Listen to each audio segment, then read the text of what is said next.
Hello, everyone, and welcome to Bourbon Bites Whiskey Reviews with a Gaming Twist. I'm your host, Clifton, and welcome to another Thursday night live stream. Happy July 24th to all of you. We are almost through the month. Hopefully, you guys are having a fantastic summer. I feel like it's flying by, as I said on my podcast this morning. But I'm so glad to be here drinking and celebrating another live stream with you all. So thank you for tuning in, whether you're watching live or watching the replay. Make sure to hit the thumbs up button if you're ready for a really fun live stream tonight. We got 4 different expressions of Stranahan's Colorado whiskey, none of which I've ever had before. So I'm very, very excited.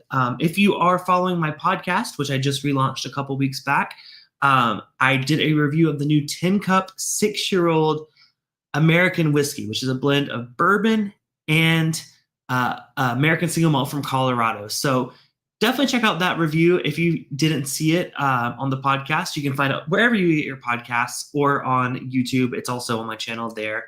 But that kind of inspired me to do a full Stranahan stream. So I'm excited to get into this American Single Malt from Colorado. Like I said, I don't think I've had any Colorado whiskey as far as I'm aware. Or if I have, it's been like a one-off. Like I try to sample in one place or another. But so excited to get into these tonight. I hope you guys are having a wonderful evening. Let me know what you're drinking in the chat.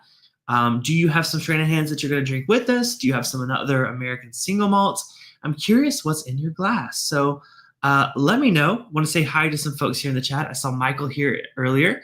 Cheers to you, Michael. Hope you are doing fantastic. Tony said, what are y'all up to? Well, I am up to another Thursday night live stream. So I'm here, Tony. Good to see you. And I actually forgot to make a post on my Discord about this stream. So what I'm going to do, love me or hate me, I'm just going to say live now. And I'm going to drop the link. And we'll see who shows up. But yes, I used to post all those regularly. But now that I have some automations in place, I'm like, oh, I completely forgot. But cheers, Tony. Good to see you. Fred is here as well. Realized I should have grabbed some Stranahans, but that wouldn't have lined up with my package that arrived. So, no worries, no worries. Well, like I said, this is the first time I've tried it. I've never had any of their stuff before. Every single one of these whiskeys tonight that I'm reviewing is going to be a fresh crack. So I'm excited to dive into it. We have the original, we have the Blue Peak, the Sherry Cask, and the limited release, the Mountain Angel Tin Oak, which if you saw the thumbnail, you saw. So we have some of the core lineup as well as a special release. So it should be a really fun stream. Thank you to the folks at Stranahan's who sent these samples for review. Always like to give a shout out when the brand sends stuff over. And always appreciate getting sent stuff to try. I appreciate your willingness to share your stuff with me. So cheers to those folks. Tony said he had a chance to visit Stranahan's in May. The bartenders were excellent, but I did not take a tour. Came home with the 10-year. Oh, nice, Tony. Awesome. Well, I can't wait to try it.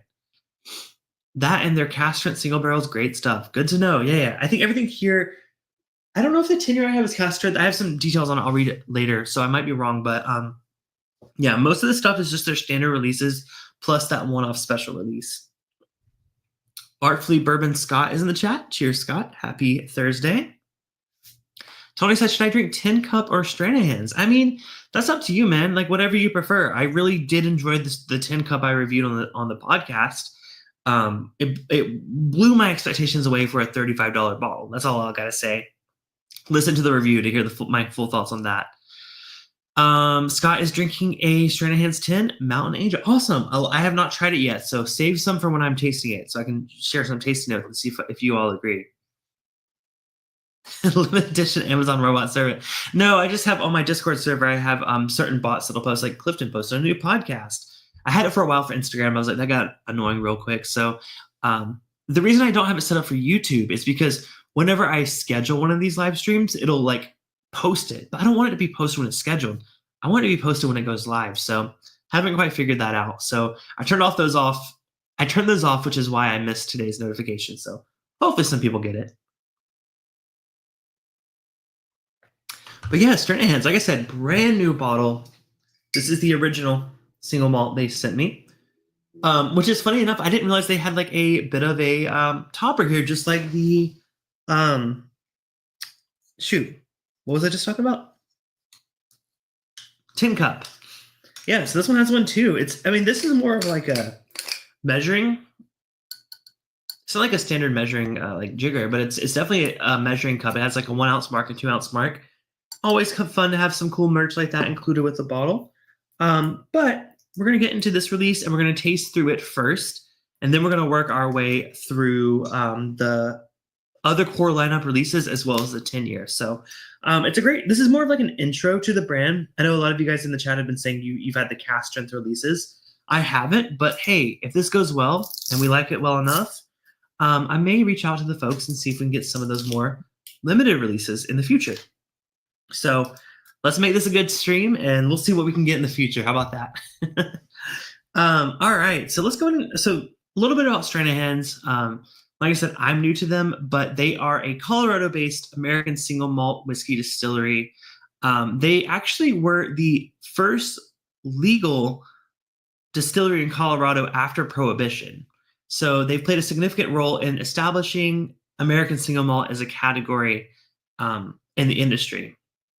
They use 100% malted barley, and they cut their whiskey with pure Rocky Mountain spring water. So that's a little bit what makes them unique, but they were one of the one of the pioneers in American single malt. I mean, when I think back to some of the first American single malts I've ever heard of, it was Stranahan's. I don't know why I never tried it at the moment, but now I'm excited to finally do it. So it's kind of what makes them unique. It's like that's their focus. They're not doing bourbons. They're not doing ryes. Tin Cup is a blend, so it does kind of use some of both. But this is entirely single malt, which is kind of exciting. Now they do some fun things like with Solera aging and things like that with their other releases. But one consistent thing about Stranahan's is that they use new charred oak barrels. So as we're familiar with actually all bourbon and some rye whiskey, charred American oak is a very standard barrel that we use across American whiskey. But with single malts, you don't have to use a new charred oak barrel. But what Stranahan's does is they make sure to do that to kind of include some of those more iconic American whiskey notes into their whiskey. So I'm excited to see that. I love a charred oak. Wow, that was a cork pop. Whoa, I could have messed that up worse. Cork pop, if I've ever seen one. Get that poured. This is the original release. We're going to start with that, and then we're going to work our way through their lineup. Make sure I'm not missing anything in the chat. Michael says he's sipping on Ironroot Heretic because I poured samples for a friend, but have moved into pouring Andalusia samples for you. Oh, well, Michael, I am always open to samples. I know I did some of your samples on another stream recently, and then I grabbed the ones that I didn't do and moved it to my ever-growing collection of samples I have in the corner of the room over here. So I love when you guys send me samples. If you guys ever want to send me something, just let me know. I'll give you a mailing address that you can send samples to. Happy to review things. Fred says that the topper was originally Stranahan's. There's a story of drama for why Tin Cup has it too. Oh, drama. Listen, I love drama. Let's save it for the after party. Listen, if y'all don't know, I do an after party hangout after every Thursday night live stream. It's exclusive for Bite Club members or Patreon members. I call them Bite Club because that's what we call it through my website, bourbonbites.com. We have a little bit of a hangout session where we chat about the stream, maybe share a little tea and some gossip, and also just have a good time with the community. So if you guys want to get in on that, patreon.com/bourbonbites or bourbonbites.com. You can join the Bite Club there. Would love to see more of you folks there. It's a great community already, but we always welcome new members. So we'll talk about that later, Fred. I actually don't know. I'm very, very curious though. Speaking of Bite Club, Adam Free is here. What's up, Adam? Adam is a amazing member of the community. Tony said, I'm fairly sure I had one of those yellow labels early in my collection. Now I have the Blue Peak and the 10-year. Nice. Well, yeah, we're going to start with the yellow label original first, and then we're going to work our way through those other releases. All right, so let's start with the original, right? Let's kind of set our bases here. This release goes from around $50 to $70, depending on your area. That's just an average on what I was seeing online. It is a small batch American single malt whiskey. The minimum age statement on this one is 4 years old, but it is said to be a blend of 4 to 7 year old whiskey. So minimum 4 years old, although there are some sources that say it may have gone up to 5 years old. So I'm not sure. This is a little bit of mixed info online about that. So anyways, we know it's at least 4 years old, 100% malted barley, and then of course cut with that Rocky Mountain spring water. By the way, this one does come in at 47% ABV, which is 94 proof. And it says it's made in limited runs. So the small batch, like I was saying.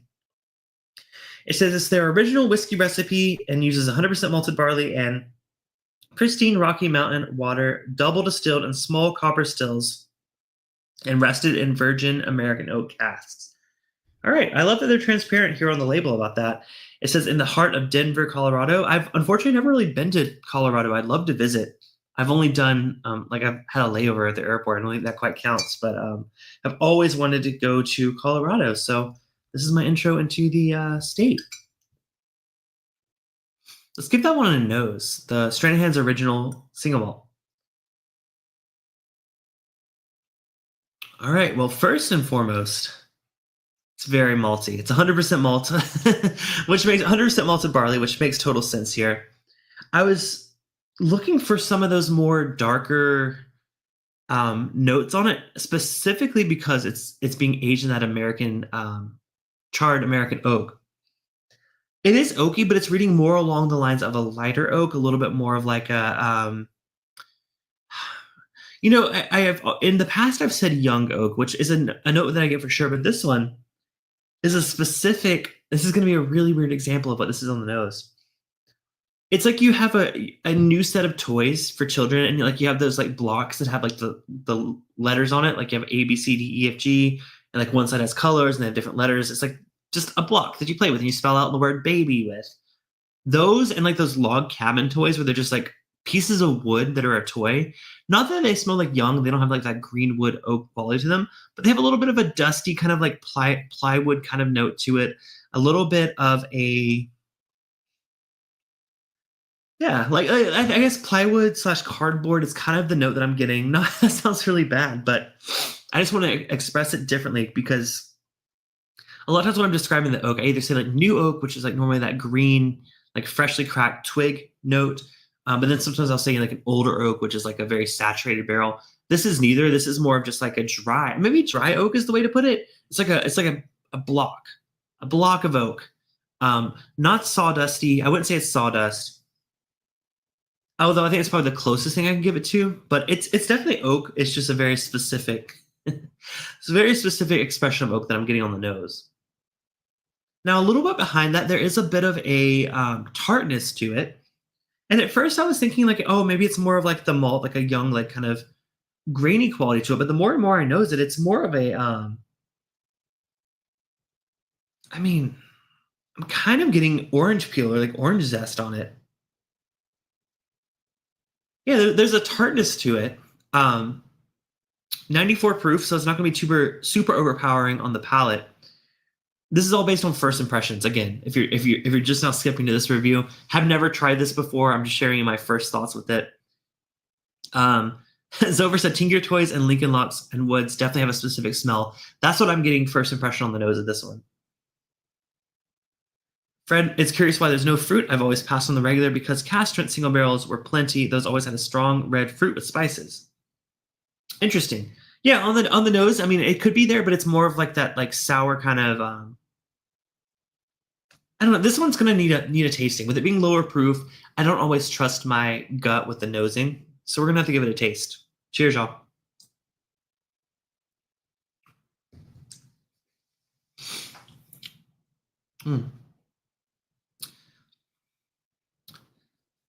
Okay, yeah. It had a bit of, it's like a two-parter, right? The tip of the tongue. Let me get a second sip before I go into that, because I think on the palate, it's immediately two different experiences, and I want to revisit them before I talk about them.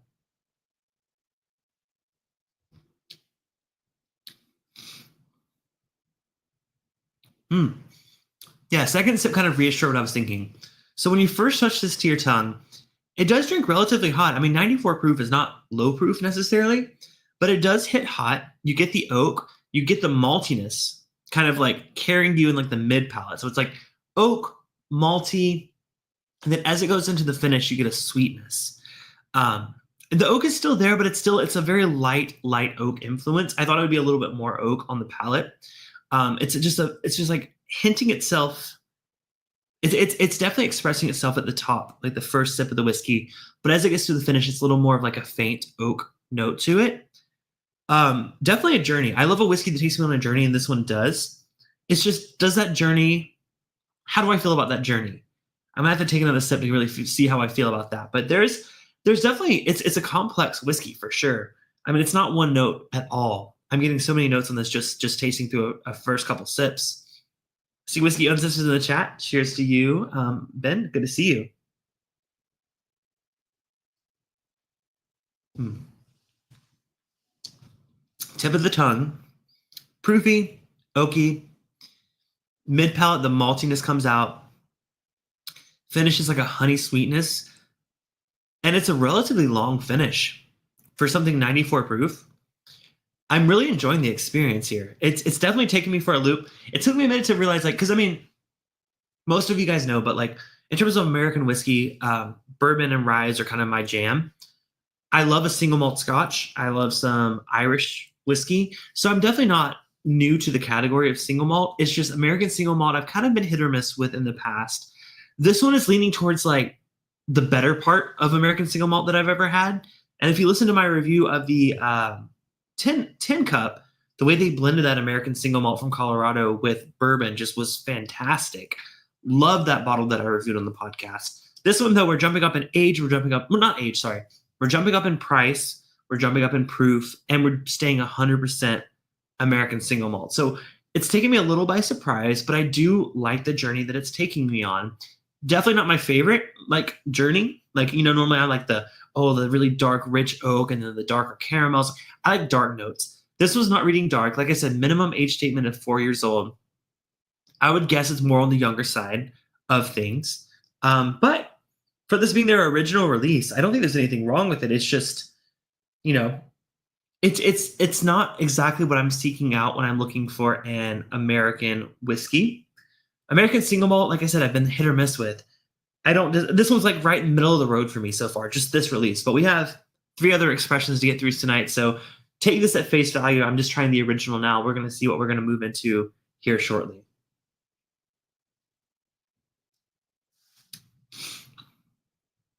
I do like that little bit of honeycomb, like honey graham kind of note that comes up on the finish. I definitely like, it's not something that I always get with an American single malt, but I do appreciate it when it shows up. Fred says, I'm not surprised that you don't seem to be crazy about it. When I lived in Denver, the entire whiskey community there disliked the standard bottling, even if they love the picks. Interesting. Okay. Well, like I said, this is first impressions, so I'm not off put by it. I think to me it's very like middle of the road, but that doesn't mean it's bad. So I'm excited to see where it goes from here, because like I said, we have 3 other expressions of Stranahan's that I'm very, very excited to get into. So I'm going to actually set that aside. We're going to move back to it because I'm going to rank these at the end to find which one is my favorite. We're going to move into, I guess, their second most popular release, which is their Blue Peak, which I have pulled up here on their website. It says it is an American single malt distilled at high altitude, aged in new American oak and Solera finished. A maturation process typically used in wine, resulting in a rich and mellow whiskey. Okay, so this one is 86 proof. We're going down in proof, actually in price too. So just FYI, the price on this release is around $38 to $50. So it's a bit cheaper. And normally I would have started with this one, but because this is kind of like not the original, that was the reason I wanted to wait on it. So normally I would go with the lower proof, lower priced option, but this time I wanted to start with the original because, I mean, if you're going to call it the original, call it the original. So Blue Peak. So I looked a little bit into like their Solera aging. I couldn't find an exact look at like the way they do it, but if anyone is curious about what Solera aging kind of looks like, I did find a couple of photos. If I can find a way to, I'm going to try this. StreamYard has changed, so let me just show you a couple photos of what Solera aging can look like. Like I said, there's a couple different types of way to do it. So let me show you this one. So that's kind of like the way that the wine industry sets it up. It's like they kind of have these barrels that all kind of flow into each other. It's kind of like as one empties, the other ones fill it up. So that's one way you can do it. There's also a different way of doing it, which a lot of breweries actually do. I'm going to show you this one. By the way, this method is called a fooder. So if you're looking for this device, it does not sound like it should be called a fooder, but it is called a fooder.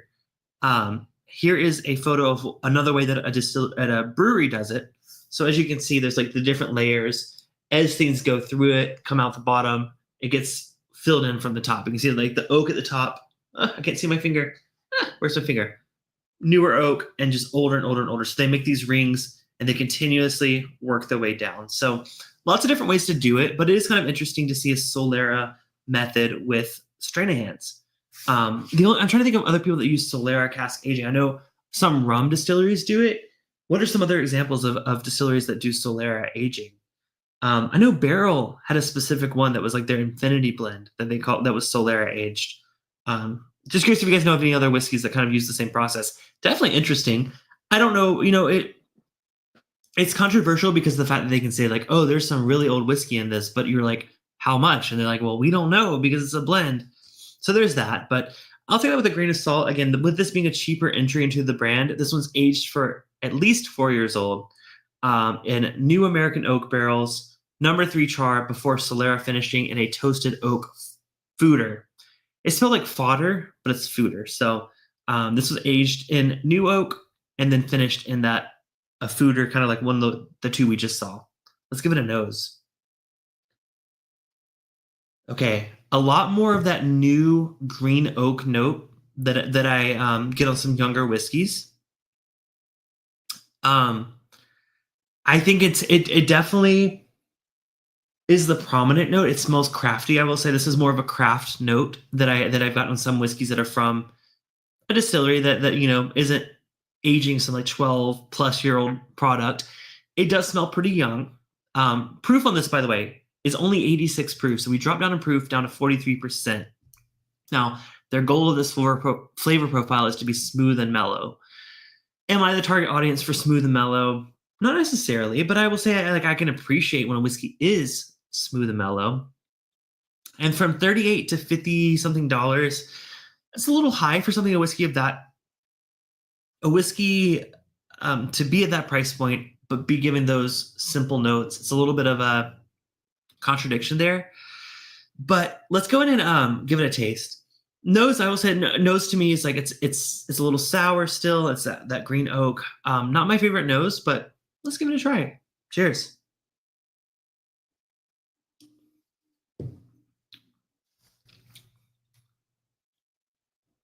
Okay. It's drinkable. I mean, it still to me has a bit of a dry, like young oak quality to it. It's a bit of there's a quality to it that I would sometimes associate with a rye whiskey, like a little bit of a grassy note. But it doesn't have the rye spice. It's just more of like a wet, like moss, maybe like a mossy note, like a forest floor kind of note, which I've heard people use before. I don't know. Let's have a second sip.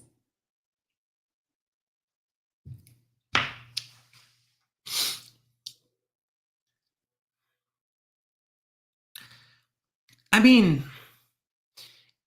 okay, here. This is my honest first impressions of this. Again, I know the brand sent me the bottle, but I'm going to be honest. This to me tastes like you found the original a bit too complex, and you thought that like it going on that whiskey journey was too much for you. So you wanted it mellowed down and distilled into like one very cohesive pour. You didn't want it to go, oaky, malty, and then sweet. You wanted it to kind of be a balance of all those things all the time. You didn't want a long finish because I would say this is a short to medium finish on this release. It's not a bad flavor. Like it's a very balanced flavor. It almost reminds me of how I feel about some Woodford Reserve releases. I don't think it's a bad flavor at all. It's very one note and not overly complex. But when I'm looking at the price point, like I said, like $35 to $50, it's like that's the price point where I want things to get a little more complex. So like tasting this, knowing that it's that price, I would say this isn't for me. And at that price, not to reference my podcast earlier, but for the same price, you can get a 10 cup, 6-year-old age stated, by the way, that's 2 years older than this minimum. American whiskey, which is a blend of bourbon and American single malt. To me, that's a better buy than this. This to me, it's fine. I just probably won't pick up another bottle of Blue Peak based on this experience. So, it might be a good entry into the brand for you if you're a bit hesitant about something that's a little more complex like the original. Because again, I love the complexity of this, but that might be a bit too much for some beginners. So if you're looking into getting into American single malts and you want to take baby steps, maybe consider the Blue Peak. The rest of us, I think to me this one's personally forgettable, but that's just, my experience. Jeffrey Wax in the chat. What's up, Jeffrey? Good to see you. Michael said Solera is mainly used in port, Madeira, and sherry. The Solera system can be tedious but great flavor. Fred said this tracks. Sounds domesticated. I mean, it's American single malt, so you know what it is. But just for me, this one doesn't do it for me, but I could see it giving me a good entry point into American single malt if you've not tried it before.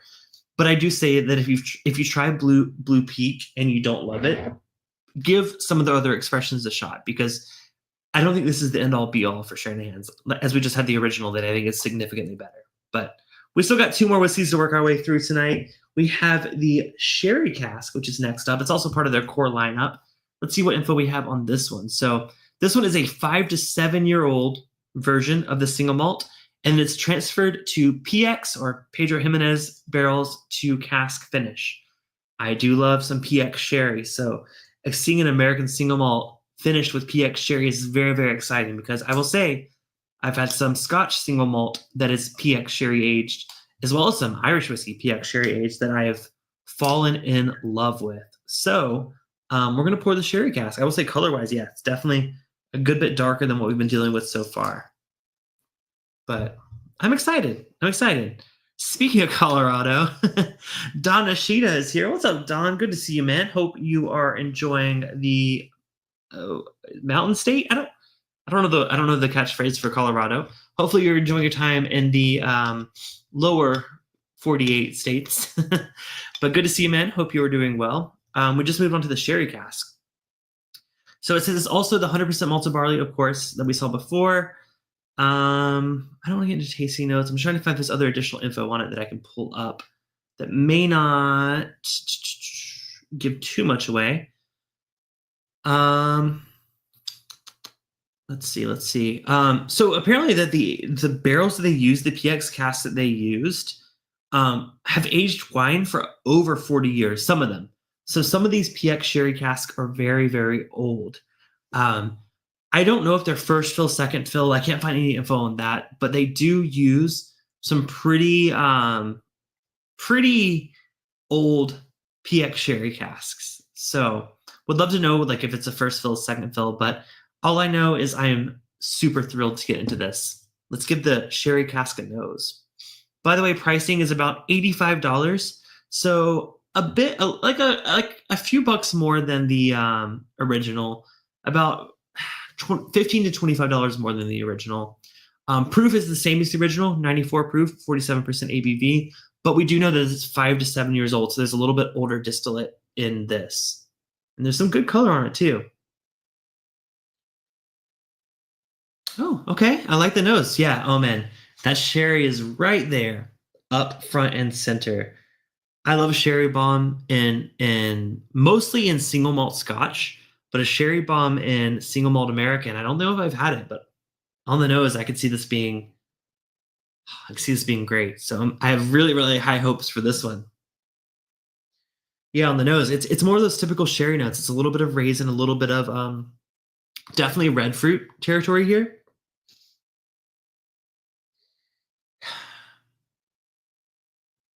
It's definitely more of a dark, like a black cherry, not like a very sweet cherry. Raisin, like I said, it's a very much more mature sherry kind of note, which makes sense, right? They used up to 40-year-old barrels for this, so there's a very strong, dense sherry note to this on the nose. It's a bit of that oak.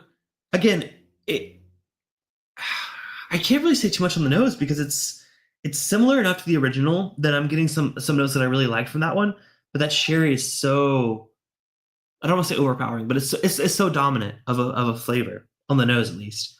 Let's see how it does on the palate. Cheers, y'all.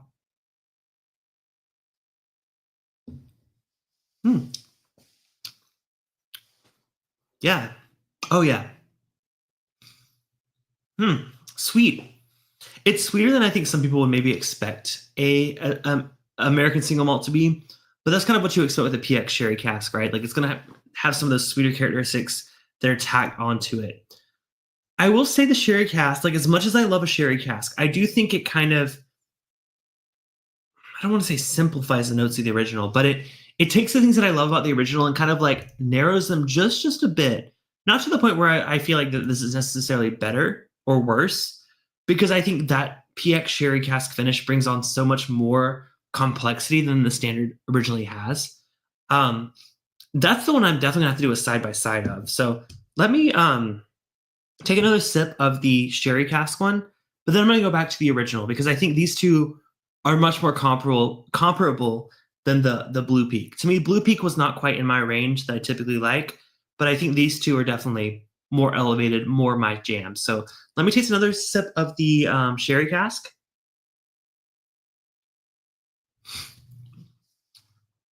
Beautiful. The way the sherry expresses itself is wonderful in this. It doesn't taste overly sherried. It's like it's set in that cask just the right amount of time.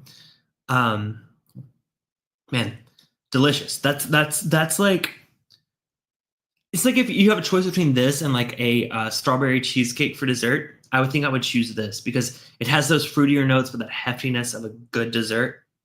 I like that. But let me go back before I make a full judgment on that. Let me take a sip of water. Let me go back to the original,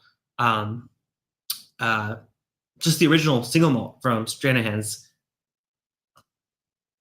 Like I said, a little bit cheaper, but pretty close to the same price, same age, a little bit older with the sherry, but pretty close.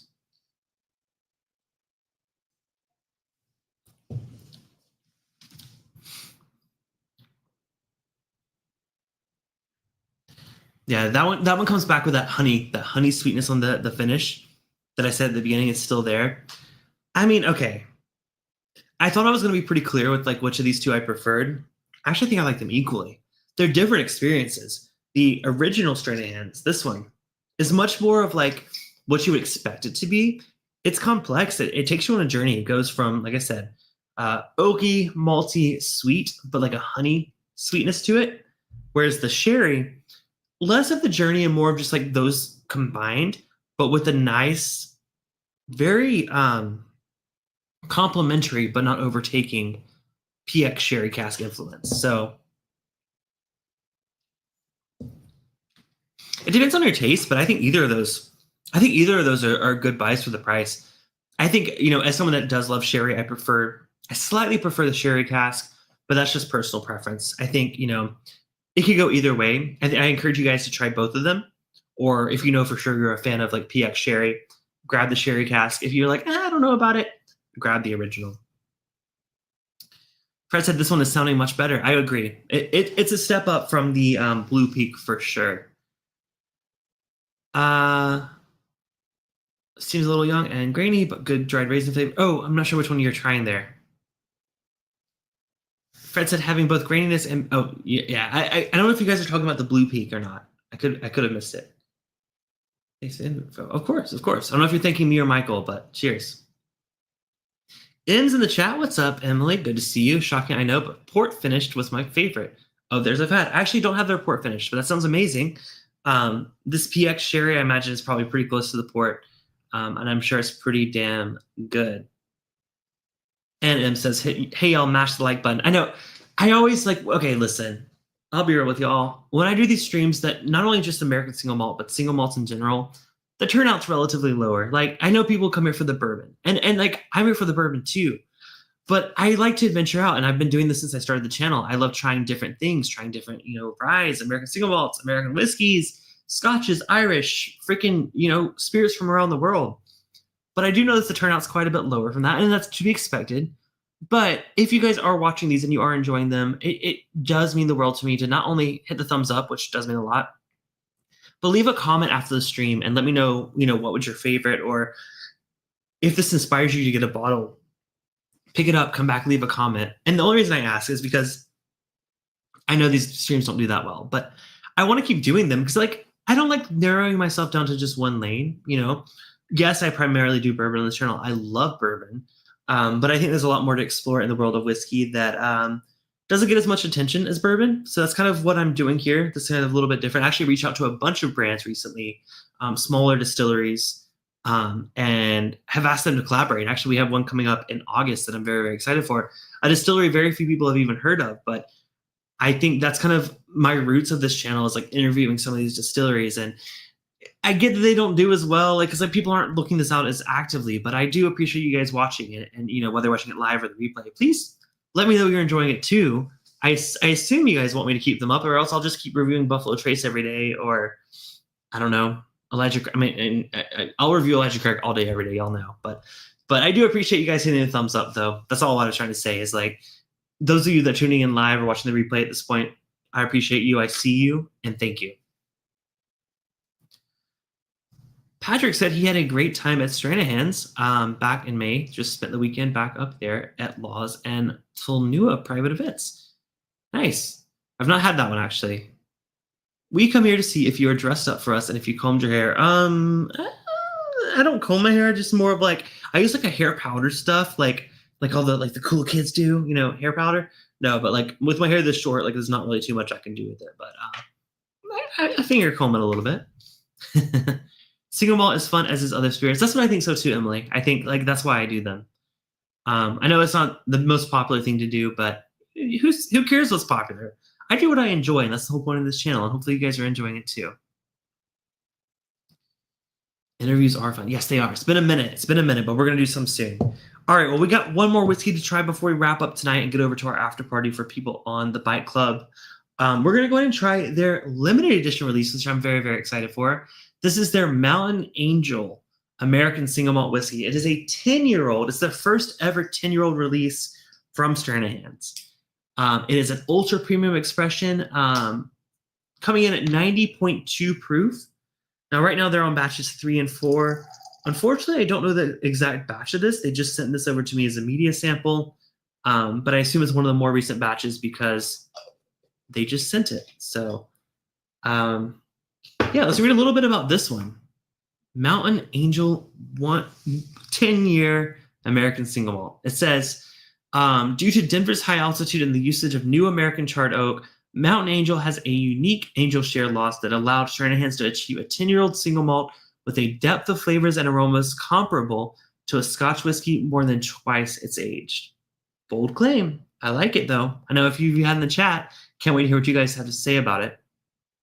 They say after 10 years in new American oak barrels, Stranahan's Mountain Angel is pushing the boundaries of American single malt whiskey, producing a flavor profile never before achieved in the category. All right, well, that's enough to get me very, very excited for this bottle. So let's go ahead and give it a nose. Oh, very, very different from what we were getting before. It's oaky, but it's a darker oak. It's on the same wavelength as the original one that we had earlier, the minimum 4-year aged one, but you can tell there's more age to it for sure. It's a similar of that like that note that I said it was kind of like a kid's like block, like a toy wooden block or like a log cabin toy. It's similar to that, but it's like it's much more saturated and much more rich. Not quite as like hefty as some of the older oaked bourbons that I've had. I think it's coming across a little bit lighter than that on nose, but yeah, this is definitely more hefty to the nose than anything we've had so far. It's got a bit of a quality to it that I think is almost savory. I don't want to say like, okay, let me be careful. It loses quite a bit of the sweetness and leans more into the malty quality to it on the nose. But it's, I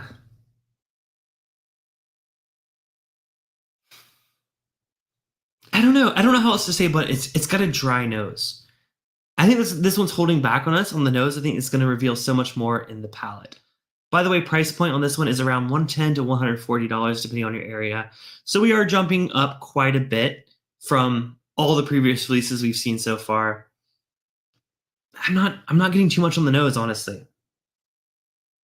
Okay, let's give it a taste. Cheers.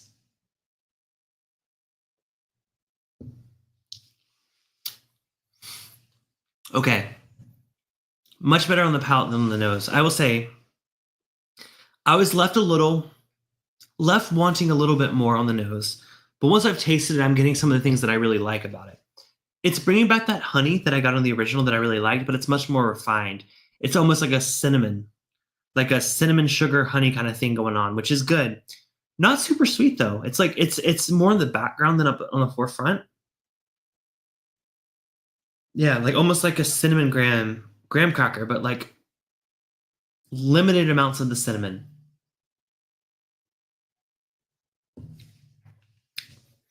Yeah. I mean, the more I drink this, the more I appreciate it. It's balanced. It's definitely smooth. I think all the flavors it's trying to hit, it does a great job with it. I think that you know, I will say it's more okay. Here's where I'll place it. I think the original is the most complex in terms of like the flavor journey you're going on while you're drinking it. I think this is the second most complex because it does take you on a journey. It's a little bit more mellowed out of a journey, but you're getting some of those cinnamon spices. Like I said, a little bit of like, it's sweet. It's like cinnamon sugar, but it's not like that really bright honey sweetness that you get on the original. That being said, the sherry that we just had is the least complex of it all, but a more consistent flavor profile, one that I really, really enjoy. So this is going to be a hard decision which one is my favorite tonight because I think they all had something going for them. I think the one for me personally that was my least favorite was the Blue Peak. I think it's fine. It's a great entry into American single malt, especially Colorado single malt. To me, it just feels a little oversimplified, which maybe that's what they were going for. Like I said, this is the most affordable price point item they have. But to me, that's unfortunately that's my least favorite of the four that we're trying today. But I think that my top three I'm pretty confident in, feeling that I do recommend buying a bottle of. But we're going to go through them. We're going to make sure before I reveal that. Michael said put some water in it if the palate is tight. No, the palate definitely opened it up on the 10-year. On the nose, I wasn't quite feeling it, but on the palate, it absolutely showed up. Fred said, did the graininess go away at that age? Does it taste anything like a legacy distillery or still craft? Great question, Fred. I love when you guys like prod me to go into deeper. You guys prod me deep. No, I'm gonna say like you guys prod me to go deeper with my explanations. I'm happy to do so. Did the graininess go away at that age? Well, let me try the regular original first from the 4 to 5-year-old release. Bit of tartness. I mean, I guess it can be interpreted as grain for sure. Let's go to the 10 though.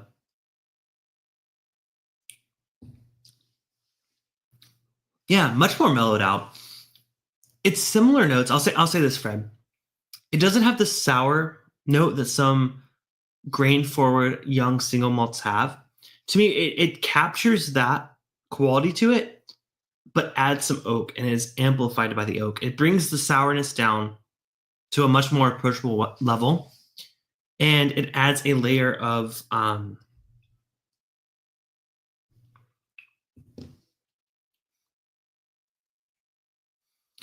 honestly, I think it's just adding a layer of oak. I'll be real. It's like the oak is complementing that malt grain quality to it, and I'm okay with that. I think when you just taste the malt grain, it's a bit sour, it's a bit young. This one is complemented by the older oak. I mean, I think that's a significantly better product than the original. So, M says toasty. I would think so. I mean, I think toasty is kind of difficult to toasty. When I think toasty, I think of more like a vanilla or like a sweet toastiness. I don't think either of these are that. I think toasty may not be the note to describe these personally for me. They're much more like, I don't want to say refined, but like for me, these come across as more balanced. When I take like a toasted bourbon or like a toasted whiskey, to me that comes across as like a nuanced flavor note that's kind of big and bold and right there. Whether it's the marshmallow and like a rye or just like that bit of ashiness on other whiskeys. To me, that's more up on the forefront. This is not quite that on either of these whiskeys. So I wouldn't say toasty from my experience, but I'm curious to see if anyone else is that. Yeah, exactly.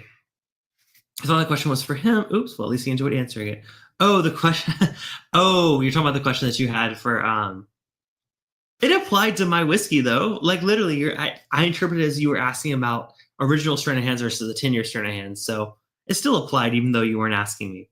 Still a very great question. We're discussing laws. No worries. But it completely applied to what I was talking about. This isn't Twitch. You can't trust us with a soundboard. I don't know. I can trust y'all with a lot, but a soundboard might be pushing it a bit far.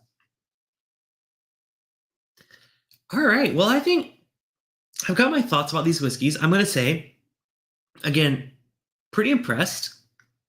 I had heard about Stranahans for a long time.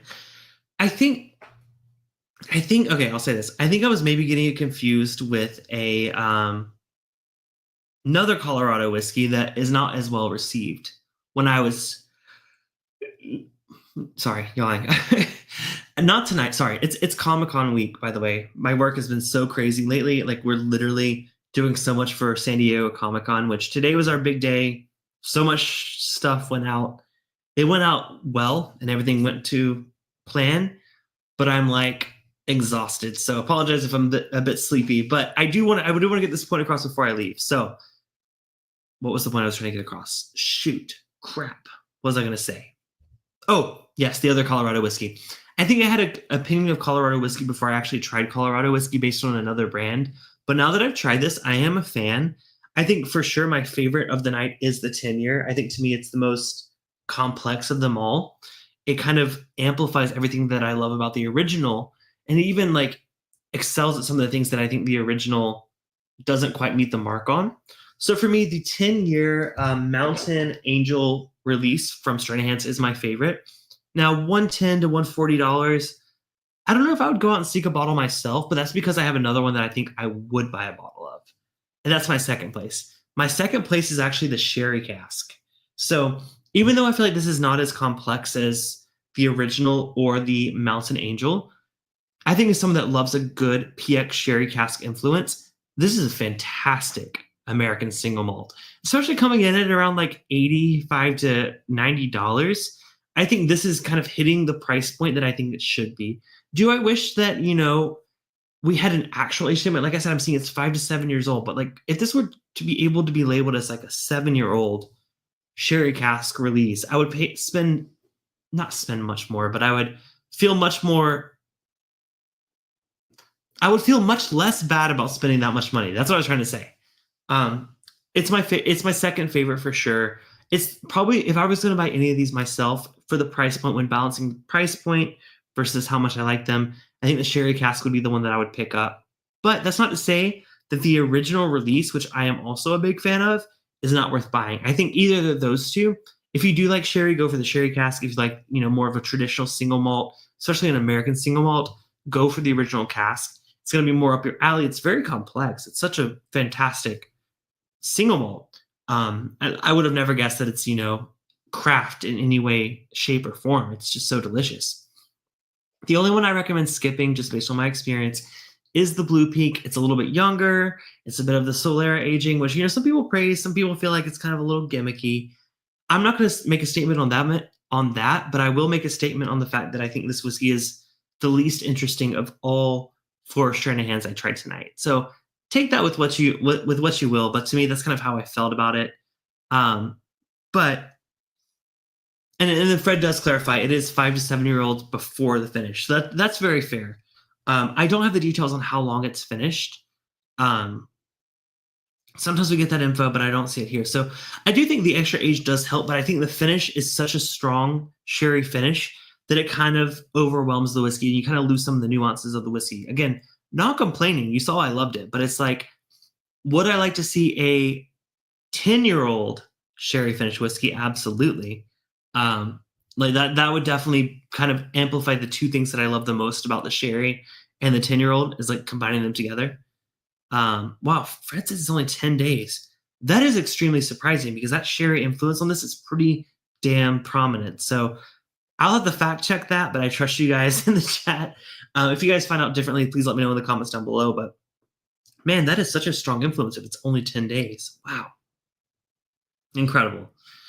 All right. Well, again, thank you all so much for watching this Thursday night live stream. I appreciate you all. Make sure you check out the podcast where I reviewed the. Oh, okay. He's messing with us. Okay. Okay. I thought I trusted you. Okay. It's probably more than 10 days. Anyways, what I'm saying is I appreciate you all chiming in. Please come back to this video if you have a chance to try it. Let me know what you think of it. And check out the 10. I keep wanting to say 10 hook, which doesn't even make sense. 10 cup, 6-year American whiskey review I did on my podcast today. Bourbon Bites podcast, wherever you get your podcast, or you can click the link in the description below, get a direct link over to it. This is a blend of American single malt, most likely from Stranahan's, blended with MGP 6-year-old bourbon. So if you thought that like my opinion was kind of mixed about this, wait till you hear how I feel about this stuff mixed with 6-year-old Indiana bourbon. It's quite exciting. That's the most I'll say. So cheers, y'all. Thank y'all for watching. Those of you that are Bite Club members, I'm going to hang out on the after party right after this stream. Those of you that are not, hope you have a wonderful rest of your week. Enjoy your weekend. I'm going to be on Matt Madness tomorrow for the semifinals. I'm very nervous, but I'm very excited. So if you guys are not yet subscribed to ADHD Whiskey, check out his channel. It's a lot of fun. But tomorrow, I think it's at 6 p.m. Pacific-ish. I'll be competing against who am I competing against? Shoot, I forget. Dan Shook is one of them. I do forget who the next person is. Someone on the chat will tell me. I will highlight it. But until then, this has been Bourbon Bites Whiskey Reviews with a gaming twist. Cheers. I'll see you guys on Friday. If not, I will see you guys next week or on the podcast. Cheers. As Emily says, always hydrate and hit out the podcast. All right. Love y'all. See y'all next week.